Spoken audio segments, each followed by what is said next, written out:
우리 한번 선포합니다. 하나님은 살아계십니다. 하나님은 살아계십니다. 부활은 그리스도께서 살아나셨다는 사실을 우리가 다시 한번 공포하는 날입니다. 부활은 하나님이 살아계신다는 거예요. 좀 전에 우리가 선한 능력으로 찬양을 했는데 그 찬양이 죽음을 앞둔 상황 가운데서 그 찬양을 만들어서 불렀다고 했어요. 왜 그 죽음을 앞둔 상황 속에서 선한 능력을 가지신 하나님을 찬양할 수가 있겠느냐? 부활이라는 그것이 그들의 마음속에 가득 차 있기 때문에 나는 이 세상의 어떤 것으로 인해서 세상의 생명이 끝난다 할지라도 그것으로 끝나는 것이 아니라 부활이 있다는 것을 믿음을 가졌다는 거죠. 그래서 영광의 새날을 맞이하리, 승리의 새날을 맞이하리 하면서 찬양할 수 있는 것은 부활에 대한 영광, 소망이 있었다는 겁니다. 오늘 본문의 말씀은 부활하신 그리스도가 그들의 제자들에게 나타나셔서 함께 잡수시고 떡을 나누시는 그런 장면이 나오고 있는 내용이에요. 오늘 말씀에 놓여지기 전에 그들에게 무엇을 얘기하냐면 내가 이제 3일 만에 죽은 자 가운데서 3일 만에 살아나실 것을 얘기했지 않느냐. 그래서 내가 다시 살아났다라는 것을 얘기하시면서 그럼에도 불구하고 그들은 그 말이 무슨지를 잘 알지 못하니까 함께 떡을 가지시고 축사하시고 떼어 그들에게 나눠주시고 이렇게 하니까 그들의 눈이 밝아져서 그가 예수님임을 알게 됩니다. 그 순간 부활하신 그리스도는 이제 보이지가 않습니다. 이제 그들의 마음에 이제 그 살아계심을 이제 보여주시고 살아계신다는 그 믿음의 확고함을 전달하시고 이제 사라지시는 모습을 성경은 기록하고 있다는 겁니다.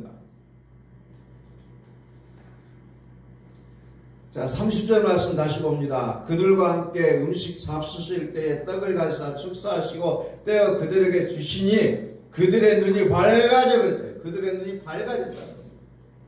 눈이 밝아졌는데 눈이 밝아져 어떻게 됩니까? 그인 줄 알아보더니 예수는 그들에게 보이지 아니하느니라. 눈이 밝아졌다는 겁니다. 눈이 밝아졌다. 밝아졌다는 말이 무슨 말이냐? 디아노이고 닫혀진 것을 완전히 열었다는 겁니다. 그동안에는 자기들 옆에 와서 고난을 받으시고 죽으시고 3일 만에 부활하실 것을 말씀하시고 성경은 나에 대하여 말씀하셨다는 것을 얘기하셨지만 몰랐어요. 그런데 눈이 밝아졌다는 말은 무슨 말이에요? 그전에는 닫혀져 있던 것이 이제는 완전히 열려진 상태를 얘기하고, 그전에는 예수가 누군지를 정확하게 몰랐지만 이제는 확실하게 알게 됐다는 거죠. 이게 밝아졌다는 거죠. 이 밝아졌다는 것을 보면서,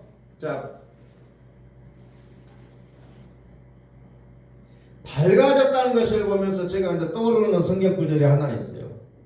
그것은 창세기 3장에 나오는 성경 구절이죠. 창세기 3장에 보면은 5절에 너희가 그것을 먹는 날에는 너희 눈이 밝아져 하나님과 같이 되어 선악을 알 줄 하나님이 아십니다. 뱀이 여자에게 넌지시 건네는 말 중에 너희들의 그것을 먹는 날에는 너희 눈이 밝아진다. 그래서 그 얘기를 듣고 다시 한번 동산 중앙에 있는 나무를 보니까 먹음직도 하고 보암직도 하고 지혜롭게 할 만한 그 탐스럽게 보였다는 거죠. 그전에는 그거 별로 인지를 못했어요. 근데 이 말이 딱 들려지는 순간에 딱 그것이 인식이 되기 시작했다는 거예요. 그래서 여자가 그 열매를 따먹고 자기 남편에게도 줬다는 거예요. 그냥 같이 먹는 거예요. 그렇게 되니까 어떻게 됩니까? 이에 그들의 눈이 밝아져 됐어요. 자기들이 벗은 줄 알고 무화과 나무 잎을 엮어 치마로 삼았더라. 그전에는 그렇게 벗고 다녔는데도 불구하고 그것을 전혀 인식을 하지 못하고 살았어요. 어찌 보면은. 그런데 갑자기 과거에는 그렇게 생각하지 못했는데 지금 눈이 밝아진 뒤에 새롭게 발견하게 되는 거죠. 새로운 인식을 한다는 거죠. 예수님의 제자들이 예수님과 함께 예수님에게 이제 성경을 배우고 같이 다니고 먹고 마실 때 그가 그리스도인지를 인지를 못해요. 내가 그니라고 해도 말을 해도 잘 몰라요. 그런데 그들의 눈이 밝아지니까 완전히 다른 세상 속으로 들어가게 된다는 겁니다. 세상이 바뀐 게 아니에요. 하나님이 살아계신다는 것이 우리 마음에 믿어진다고 해서 우리가 사는 것이 완전히 바꿔지는 게 아니라 우리의 이제 생각이나 이런 인식이 달라진다는 겁니다. 너희의 눈이 밝아져. 이제 예수님의 제자들이 눈이 밝아져 죄를 아담과 하와가 봤던 것과는 또 다른 그리스도가 주라는 사실을 그들은 확연하게 보게 된다는 겁니다. 사도행전 17장 3절을 보니까 뜻을 풀어 17장 3절 뜻을 풀어 그리스도가 해를 받고 죽은 자 가운데서 다시 살아날 것을 증언하고 이르되 내가 너희에게 전하는 이 예수가 곧 그리스도라 하니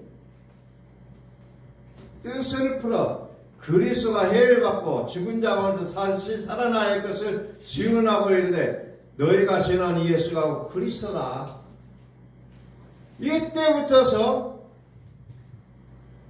이제 복음을 받는 자의 그 눈빛이 달라진다는 겁니다. 왜? 복음이 무엇인지를 알고 그리스도가 누구인가를 정확하게 하니까 이제 삶의 인식이 달라진다는 겁니다. 오늘 우리는 예수님을 막연하게 부활하심을 믿습니다. 나 그거 믿어요. 한데 얼마만큼 우리의 생각이 바뀌어지는가 하는 거예요. 예수님의 제자들이 이제 복음을 정확하게 한 뒤로 물물을 가리지 않고 복음을 전하는 일에 정말 전심전력을 냈던 그 모습을 보면서 과연 우리의 인식도는 어느 정도냐? 저는 참 이 말씀을 보면서 답답하더라고요. 얼만큼 내가 그것을 인식하고 인정하고 내가 얼마만큼 복음으로 내 마음이 점령당하고 있는지를 생각해 보는 거예요. 그런데 적당하게 나의 것을 나의 만족을 채워가면서 예수를 믿는다고 고백하면서 살아가는 이 모습들이 정말 눈이 밝아 그리스도인 것을 아는 자의 모습인가를 많이 생각해 보게 된다는 겁니다.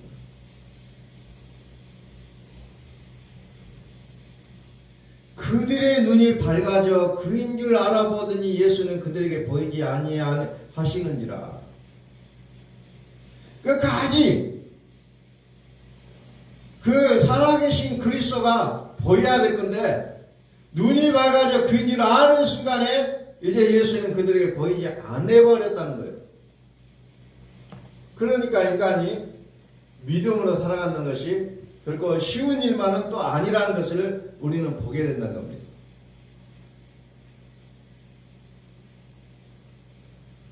좀 우리가 복음 안에서 새로운 세상을 우리가 좀 들어가 봐야 되지 않느냐.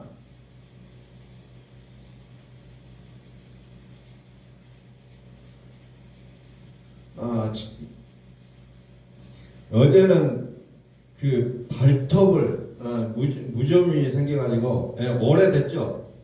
발톱이 많이 이제 썩어서 발톱이라는 것을 이제 병원에 가서 이제 제거를 하는 작업을 하는데 이것은 어떤 마취를 하고 하는 작업이 아니라 그냥 하더라고요. 근데 마취를 하면 마취 주사가 더 아프다 그래요. 그래서 이제 피가 나도 그냥 그것을 잘라내야만이 이제 치료가 될 수 있다는 거예요.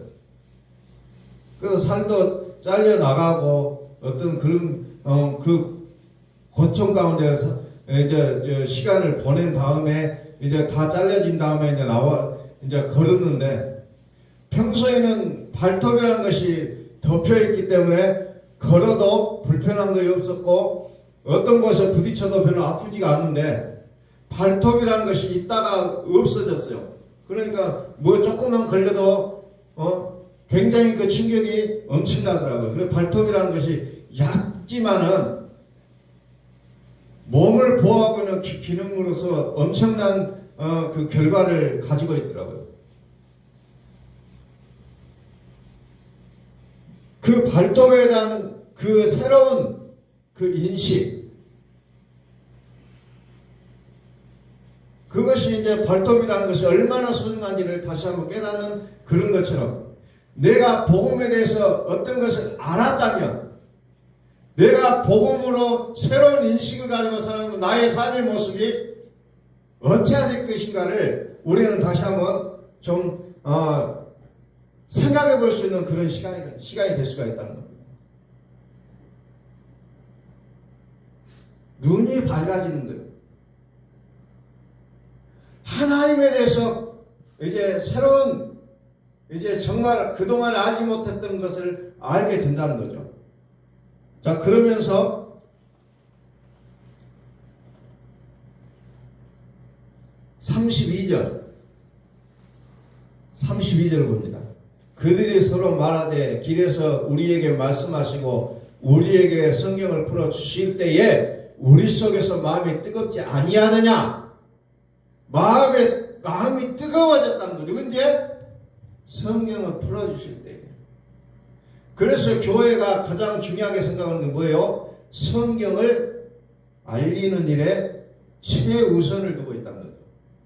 내 아의 마음이 뜨거워졌어. 무엇으로 뜨거워졌느냐?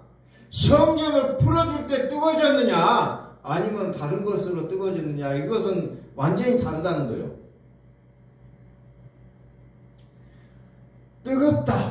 뜨겁다는 말이 무슨 말이에요?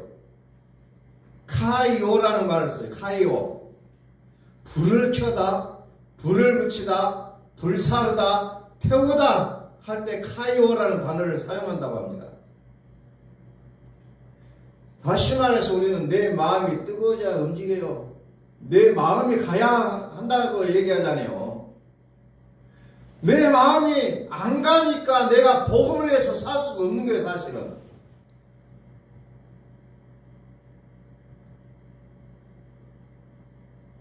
내 마음이 뜨거워져야 된다는 거예요. 여러분들은 뭔가를 할 때요, 정말 마음이 움직여서 하잖아요. 그렇지 않으면 가만히 있어요. 그냥 누가 뭐라고 해도 마음이 움직이지 않으면 별 반응이 없어요. 복음 앞에서 내가 이런 마음의 뜨거움이 없이 살아간다면 우리는 어찌해야 돼요? 정말 힘들다는 겁니다. 믿기는 믿는 것 같은데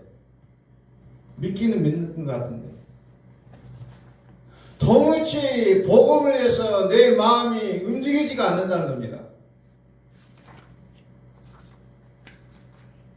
복음이 나의 마음을 뜨겁게 해야 내가 복음을 위해서 살 수가 있는데 복음이 나의 마음을 뜨겁게 하지는 못해요. 마음이 가지를 않습니다. 그러나 세상을 향하여 나아가는 나의 마음이 어떻게 불이 붙는다는 거예요. 그러니까 세상을 향해서의 움직이는 나의 모습은 그냥 빛의 속도로 움직이잖아요.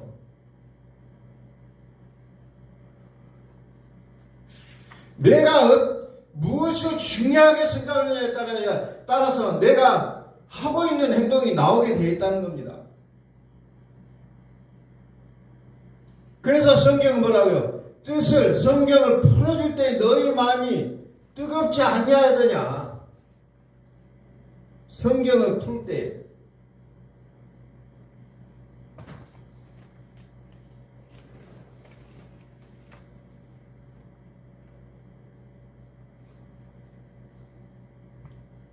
성경을 풀 때.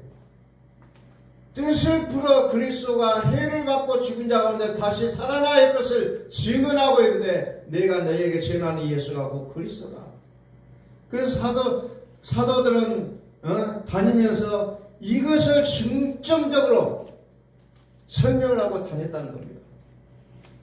뭐 그들이 다닐 때에 기도하면 병이 낫는다, 기도하면 문제가 해결된다 이런 거 말하고 다니는 것이 아니라 그리스도가 예를 받고 죽은 자 가운데서 다시 살아날 것을 증언하고 다녔다는 거예요. 그랬을 때에 병이 낫기도 하고 귀신 들은 자가 귀신이 나가는 그런 것을 보게 되고 막 별별 그 기적을 다 경험하게 되어 있다는 거예요. 그런데 우리 사람들은 뭐라고 해요? 자꾸 거꾸로 얘기해요. 기도하면 낫습니다. 기도하면 병든 자가 낫습니다. 귀신 들은 자가 귀신이 쫓겨납니다. 뭐 이런 식으로만 얘기하고 있다는 거죠. 근데 사도들은 그렇게 하지 않아요. 뜻을 풀어 그리스도가 해를 받고 죽은 자 가운데서 다시 살아날 것을 증언한 것이 예수님의 제자들, 사도들이 하고 다녔던 일이라는 거죠. 그런데도 불구하고 여전히 교회가 어때요? 여전히 기도하면 복 받습니다. 기도하면 병 낫습니다. 이 얘기하고 다닌다는 거예요. 그러니까 오늘날의 교회가 힘을 잃어버리잖아요. 사도들이 하고 다닌 것과는 너무나도 다르다는 겁니다.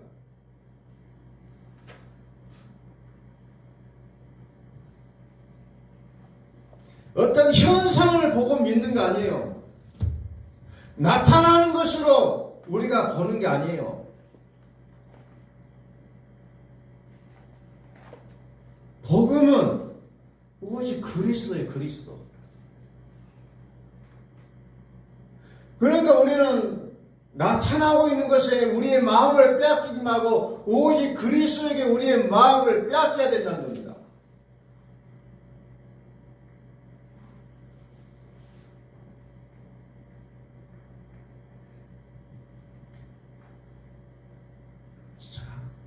스데반 집사가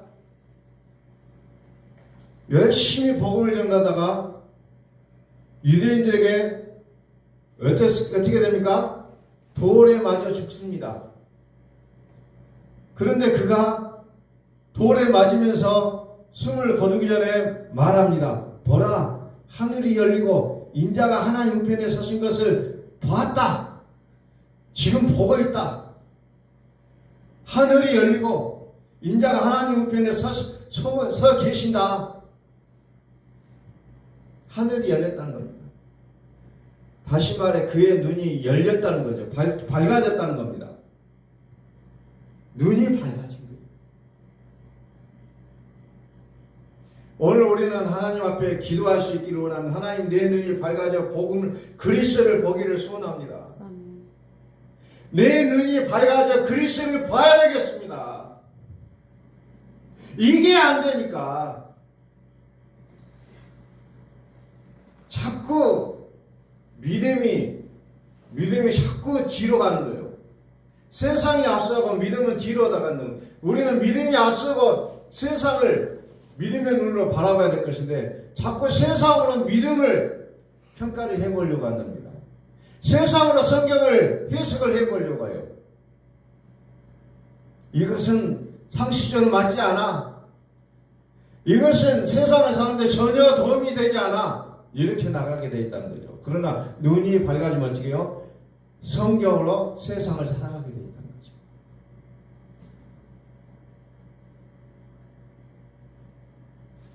사도행전 2장을 한번 펴볼까요?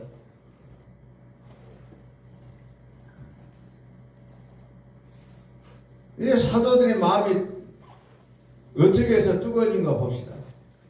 사도행전 2장 1절 오순절 날이 이미 이름에 그들이 다 같이 한 곳에 모였더니 호련히 하늘로부터 급하고 강한 바람 같은 소리가 있어 그들이 앉은 온 집에 가득하며 마치 불의 혀처럼 갈라지는 것들이 그들에게 모여 각 사람 위에 하나씩 임하여 있더니 그들이 다 성령의 충만을 받고 성령이 말하게 하심을 따라 다른 언어들로 말하기 시작하니라. 이게 어찌 보면 사도들이 완전히 이제 우리 속된 말로 헷갈아가기 시작한 장면 여기에요. 사실은 여기에 여러 가지 비유들이 나오는데 이건 뭐예요? 다 성령을 얘기하고 있잖아요. 성령. 다른 얘기를 하면 그리스도로 얘기하고 있어요. 그리스도가 그들의 마음 가운데 오니까 이제 그들의 눈이 밝아지고 이제 그들이 무엇을 위해 살 것인가를 이제 완벽하게 이제 결정나는 그 장면이 사도행전 2장이에요.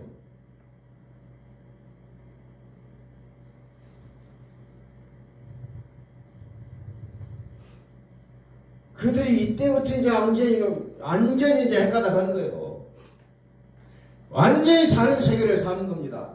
똑같은 물리적인 공간은 똑같은 세상 속이었지만 그들이 어렸을 때 자라왔던 그 자기들의 동네였지만 이제는 새로운 세상을 살아간다는 거죠. 믿음의 세계는 똑같은 공간에 있어요. 그럼에도 완전히 새로운 세상을 살아갈 수밖에 없는 것이 믿음의 세계입니다. 그들의 마음이 이제 뜨거워진다는 겁니다. 그것은 무엇으로 가능합니까? 오직 그리스도로만 가능했다는 겁니다. 그래서 이때부터서 비로소 예수님의 제자들이 그리스도가 해를 받고 이제 다시 살아나신 것을 이야기하고 다니기 시작한다는 겁니다. 그전에는 뭐였습니까? 주의 이름으로 귀신을 쫓아내고 주의 이름으로 병든 자를 치료해주고 주의 이름으로 목마른 자에게 물을 한 그릇 떠주고 이런 보고를 했잖아요. 과거에는. 그런데 사도행전 50절 성령 강림 이후로는 그런 얘기 안 해요. 그들은 그런 얘기 안 씁니다. 오직 그리스도가 너희가 죽인 이 예수가 그리스도다 하는 것을 증거하는 일에 열을 내고 있다는 겁니다.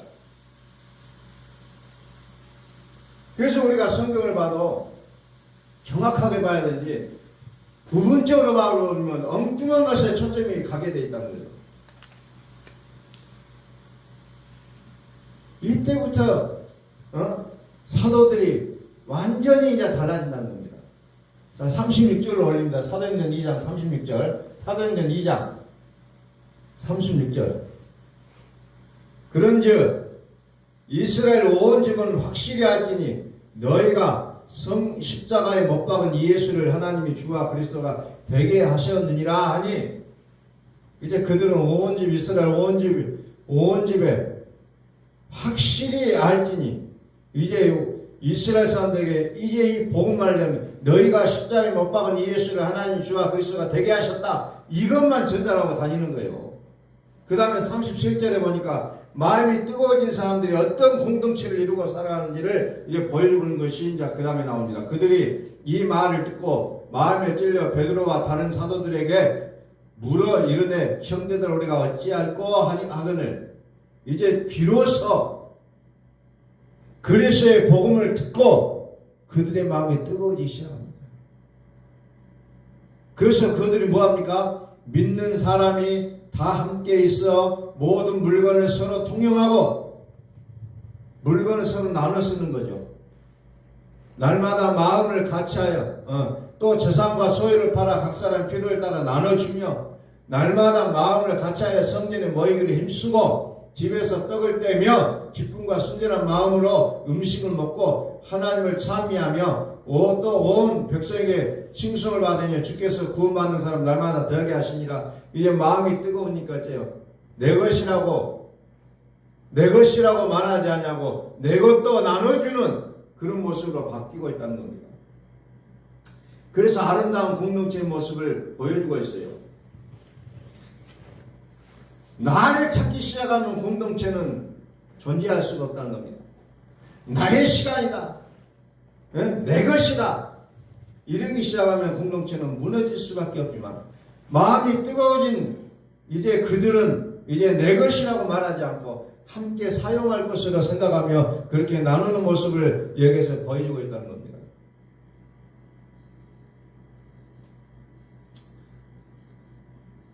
오늘 우리 교회가 이제 청소를 함께 하기 시작하는데 이제 한 바퀴 돌고 이제 다시 이제 다음 주부터 이제 다시 또 하게 돼요. 처음부터서. 그래서 참 이런 모습들도 어찌 보면은 마음이 뜨거워져야만 할 수 있는 일들이 아닐까 생각이 돼요. 왜? 시간이라는 것이 내려면 낼 수도 있지만은 참 그거에 안 될 수도 있거든요. 그래서 모두가 다 이렇게 또 협심하여 협력하여서 일하는 이런 것들을 해가는 그 처음 시작을 하는 것을 보면서 참 기쁨이 있어요. 함께 하려고 하는 그런 모습들이 너무나도 아름답게 보인다는 겁니다. 이게 교회의 모습이라는 거죠. 함께 하는 거죠.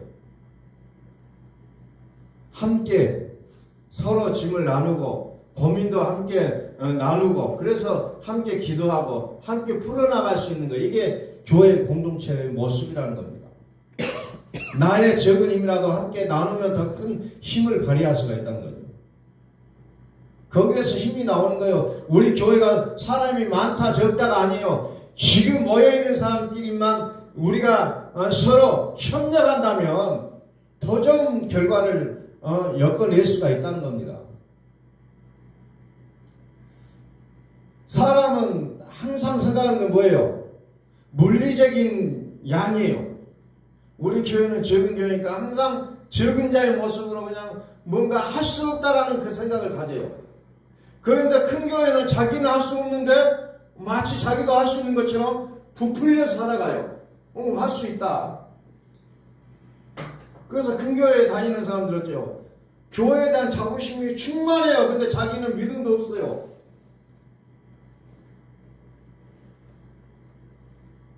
그러나 우리 적은 숫자를 보는 것이 아니라 우리 안에 거하시는 살아계신 하나님을 보시라는 거예요. 하나님을 보셔야 되는 거예요. 우리 안에 오셔서 우리를 대신해 살아주신 그리스도의 모습을 보시라는 거예요. 사람의 숫자를 보는 것이 아니라 3명도 할 수 있고 10명도 할 수 있고 20명도 할 수 있지만 할 수 있다는 거예요. 중요한 것은 오늘 말씀을 전하는 눈이 밝았냐? 눈이 밝아져야 가능하다는 거예요. 제2의 모습으로 살아가는 아담과 하와는 눈이 밝아져서 그렇게 살잖아요. 그동안은 하나님과 같이 살았던 것이 너무나도 좋았는데 왜 하나님 보이지? 그래서 숨잖아요. 그러나 사도들은 어때요? 눈이 밝아지니까 어때요? 그리스도가 주님이라는 사실을 만방에 전달하고 살아가잖아요. 사도들이 숫자 게임 하지 않았어요. 우리는 12명밖에 없다, 500명밖에 없다, 그런 얘기 하지 않아요. 그냥 가는 곳곳마다 다니면서 너희가 죽인 이 예수가 그리스도시다. 이것을 그들에게 강력하게 심어주고만 다녔다는 겁니다. 결과는 누가 하시냐? 하나님이 하신다는 거예요. 사도 바울이 말하잖아요. 우리가 물은 줬지만 자라나게 하시는 하나님이다. 우리 이 말씀을 모르는 사람 없어요. 그런데도 불구하고 우리는 자꾸 그 기가 꺾인다는 겁니다. 믿음에 대한 멘탈 우리가 강하게 좀 가져갔으면 좋겠어요. 저 사람이 더 좋게 사네? 그냥 그러면 무너져요. 저 사람이 더 나은 것 같은데, 교회 안 다녀도 저 사람이 더 잘 산 것 같은데, 여기에서 우리는 다 무너지잖아요. 믿음에 대한 멘탈을 우리가 좀 확실하게 좀 가져갔으면 좋겠다는 거예요.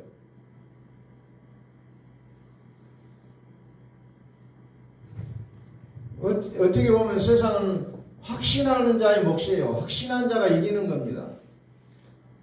그렇지 않으면 자꾸 다른 사람에게 끌려가는 인생이에요. 내가 확신을 가져야 된다는 겁니다. 내가 믿음을 가져야 된다는 거예요. 살아계신 하나님에 대한 내 믿음이 내가 믿음을 가졌을 때 다른 사람도 믿게 하는 거지, 저 사람 눈치 보고 있으면 절대로 이 복음을 전달할 수가 없다는 거예요. 전달할지라도 그의 마음을 살 수는 없다는 거예요. 그래서 복음에 대한 눈이 밝아지고, 그래서 우리의 마음이 뜨거워지고, 그래서 사도들처럼 우리가 예수가 그리스도라는 사실을 우리가 증거하시는 우리의 삶이 되시길 예수의 그리스도의 이름으로 선포합니다.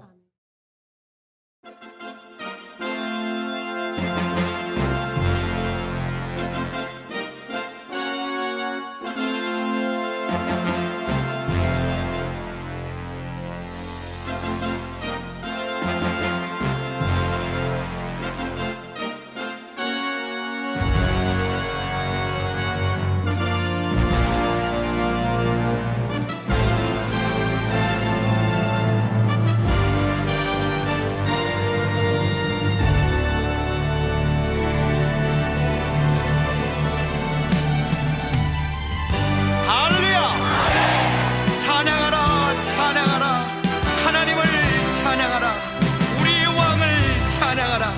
하나님은 온 땅의 왕이 되시며 열방을 지배하시니 그 이름을 선포합시다. 지존하신 주님 이름 앞에 모두 무릎 꿇고 다 경배해.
예수는 그리스도, 살아계신 하나님, 예수는 나의